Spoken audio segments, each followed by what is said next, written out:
अस्सलामुअलैकुम dear students, my name is Hina Shaukat और मैं हूं आपकी क्लास 9 की केमिस्ट्री टीचर। और आज जो हम टॉपिक पढ़ने जा रहे हैं वो है topic 1.1 from your chapter number 1 fundamentals of chemistry. और आज के इस टॉपिक में हम डिस्कस करेंगे कुछ branches of chemistry. So students, सबसे पहले लेते हैं एक क्विक रिकैप अपने पुराने लेक्चर का। इसमें हमने देखा कि what is science and what are different branches of science, what is chemistry and why do we study chemistry, and what is the importance of chemistry in our life, and what are some disadvantages of chemistry. आज के इस lecture में हम start करेंगे branches of chemistry. As you know that chemistry is important in our life. In all aspects of life, chemistry is very important. We all rely on living organisms, and living organisms like animals or plants, they are alive because of different chemicals. And those chemicals are carbon dioxide, which is important for plants, oxygen, which is important for animals, water, which is important for both, and many other chemicals. So हो गई ना chemistry की importance हर जगह. Since chemistry is very important topic, so we cannot study it under one heading. So to just give more explanation, chemistry is divided into different branches. There are so many branches of chemistry, but in this book, we are going to discuss major branches of chemistry. In this chapter, we are going to discuss physical chemistry, organic chemistry, inorganic chemistry, biochemistry, industrial chemistry, environmental chemistry, analytical chemistry, and nuclear chemistry. तो सबसे पहले देखते हैं physical chemistry को. If we look at the definition of physical chemistry, so the branch of chemistry that deals with the relationship between composition and physical properties of matter along with the changes in them. So जैसा कि definition में show हो रहा है कि basically this branch of chemistry will study relationship. मगर किन चीज़ों का relationship? There are two things. First is composition and second is physical properties. Means in this branch we are going to discuss relationship between composition and physical properties of matter.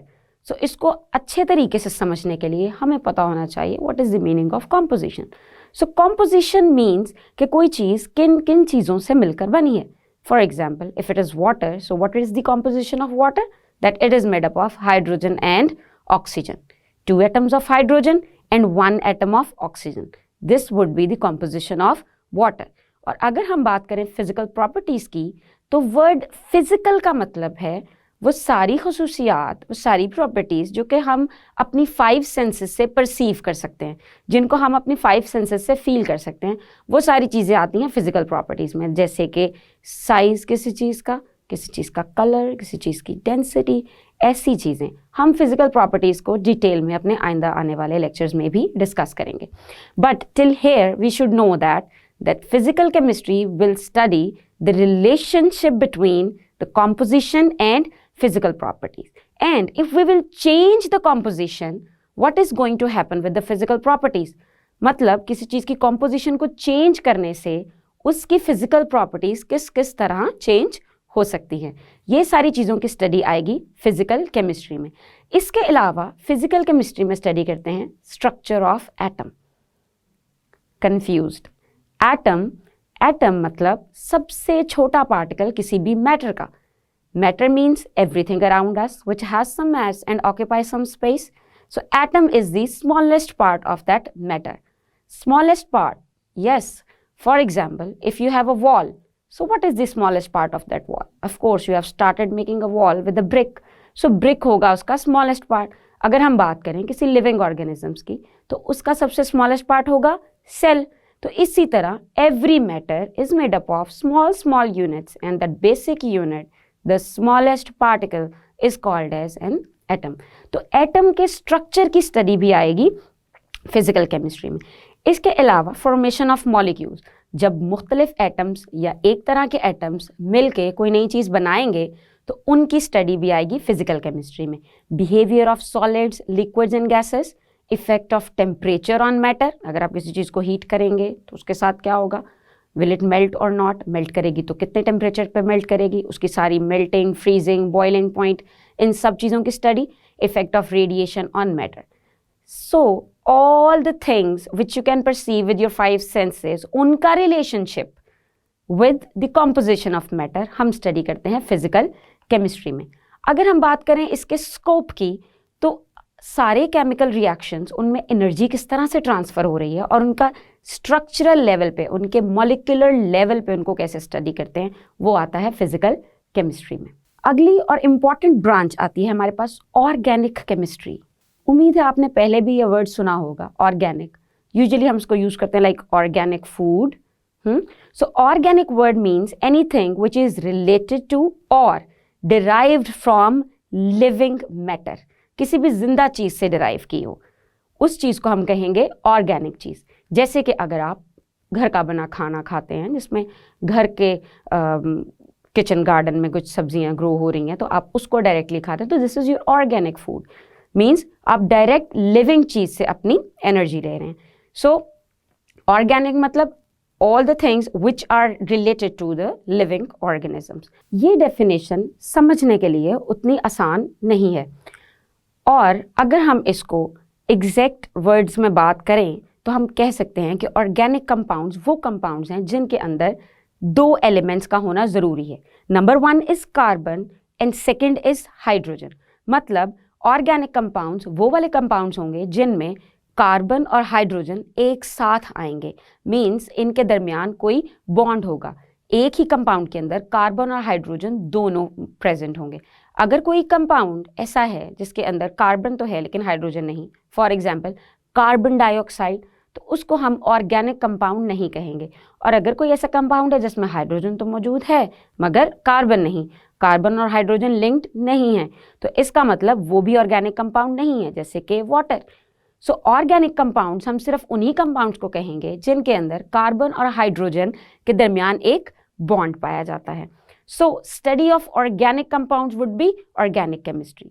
Organic compound ज़रूरी नहीं कि हमेशा हमें किसी natural source से ही मिलें.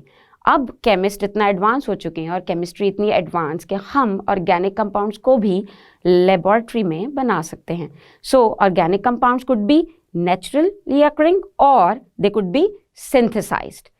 अगर हम देखें ऑर्गेनिक केमिस्ट्री की एग्जैक्ट डेफिनेशन की तरफ, सो organic chemistry is the study of covalent compounds of carbon and hydrogen which are called as hydrocarbons and their derivatives. Derivatives means those compounds जो इनसे आगे बने होंगे, जो इनसे माखूज हैं, जो इनको इस्तेमाल करके बनाए गए हैं, उनकी स्टडी भी आएगी ऑर्गेनिक केमिस्ट्री में. और ऑर्गेनिक केमिस्ट बेसिकली सारे ऑर्गेनिक कंपाउंड्स की 4 चीज़ों को स्टडी करेंगे.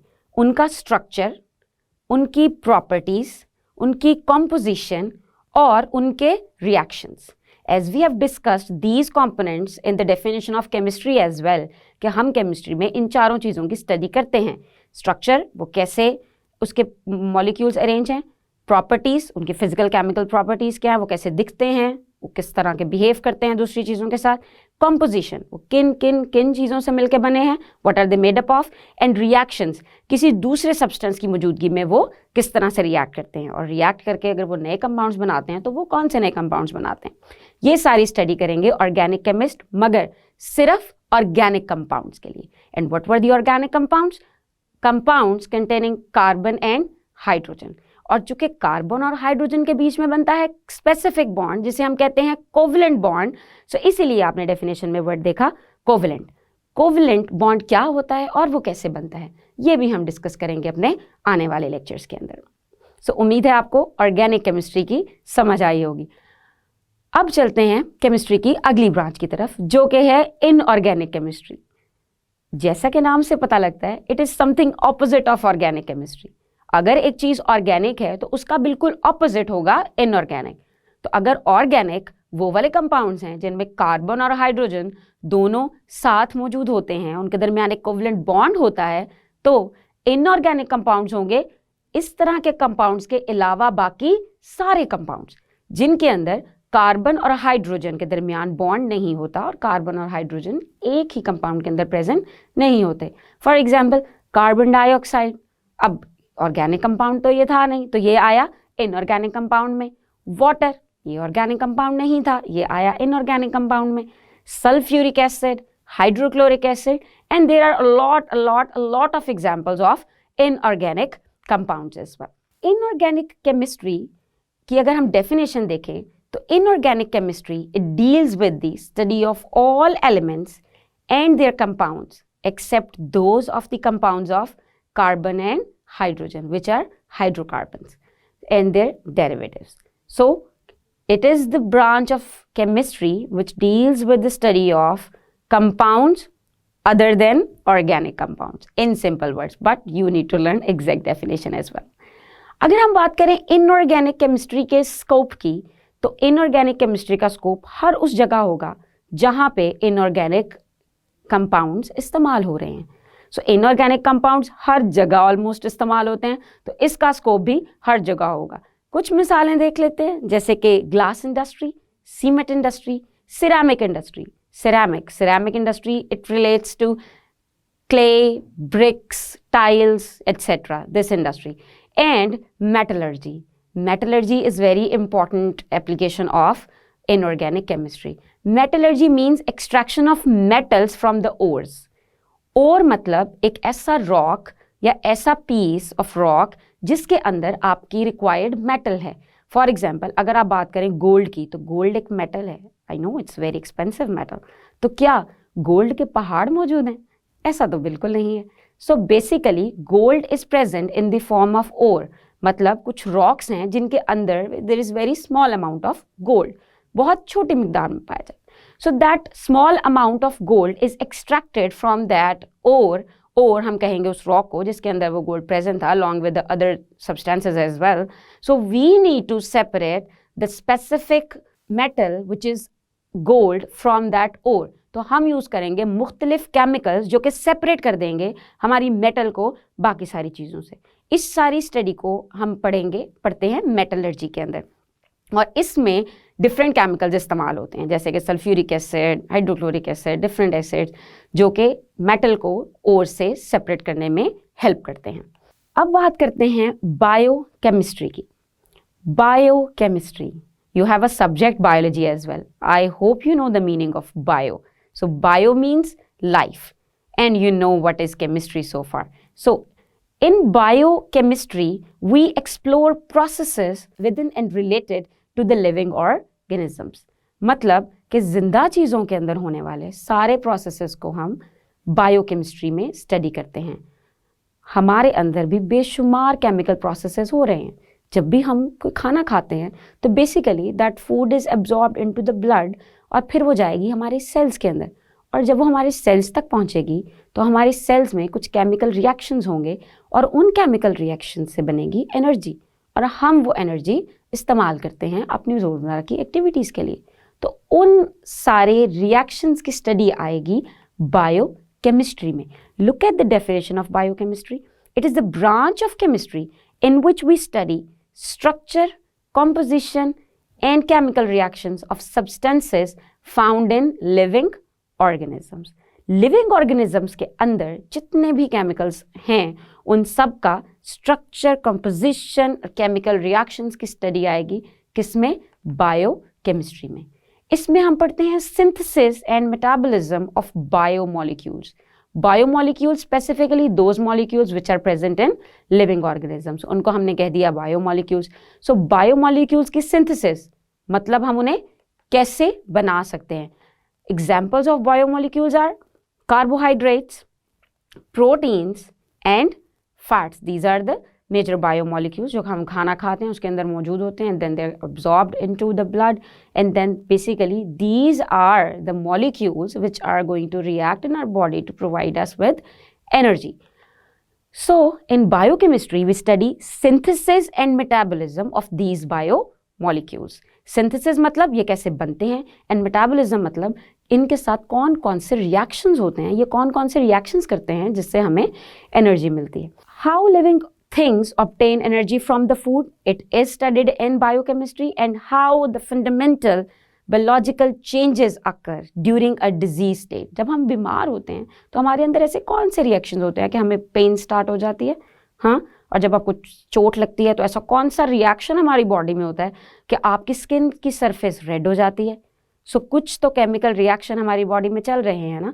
सो वो केमिकल रिएक्शंस जो कि हमारी बॉडी में हो रहे हैं उनकी स्टडी आएगी बायोकेमिस्ट्री में। और अगर हम बात करें इसके स्कोप की, तो इसके स्कोप में है मेजर फील्ड ऑफ मेडिसिन। हमारे लिए बहुत ज़रूरी है कि हम अपनी बॉडी में होने वाले रिएक्शंस को स्टडी करें। अगर हमें उन रिएक्शंस का पता होगा तभी तो हम उन्हें ऑल्टर करने के वेज सोच सकते हैं, तभी तो हम कोई ऐसा केमिकल सोच सकते हैं जिसको हमें बाहर से खा लेना चाहिए जब हमें दर्द हो। अगली इसका स्कोप है हमारा सबसे इम्पॉर्टेंट फूड साइंसेज में। Yes, since biomolecules we are taking in biomolecules in the form of food, तो फूड साइंसेज में तो हमें इन्हें पढ़ना ही पड़ेगा। And agriculture, since agriculture is also related to living things, तो इसमें भी हमें बायोकेमिस्ट्री का नॉलेज रिक्वायर्ड है। सो स्टूडेंट्स, जब भी आप कोई ब्रांच ऑफ केमिस्ट्री स्टडी करेंगे तो आपको उसमें पता होनी चाहिए 3 ज़रूरी बातें। First is the basic definition, फिर आपको पता होनी चाहिए उसकी कुछ एक्सप्लेनेशन, और फिर उसका एप्लीकेशन या फिर scope. Exam point of view से ये काफ़ी फ़ायदेमंद रहेगा अगर आप इसको इस ब्रेकअप से स्टडी करेंगे तो। सो डियर स्टूडेंट्स, आज के इस लेक्चर में हमने डिस्कस की ब्रांचेस ऑफ केमिस्ट्री, और हमने आज डिस्कस की हैं first 4 branches of chemistry: physical chemistry, organic chemistry, inorganic chemistry and biochemistry. आपको याद करनी है सबकी डेफिनेशन, एक्सप्लेनेशन और स्कोप। आज के इस लेक्चर में हमने कवर किया है एक्सरसाइज का question 1.2, which is what is the difference between organic and inorganic chemistry. अगले अपने लेक्चर्स में हम डिस्कस करेंगे नेक्स्ट ब्रांचेस ऑफ केमिस्ट्री। तब तक के लिए अल्लाह हाफिज।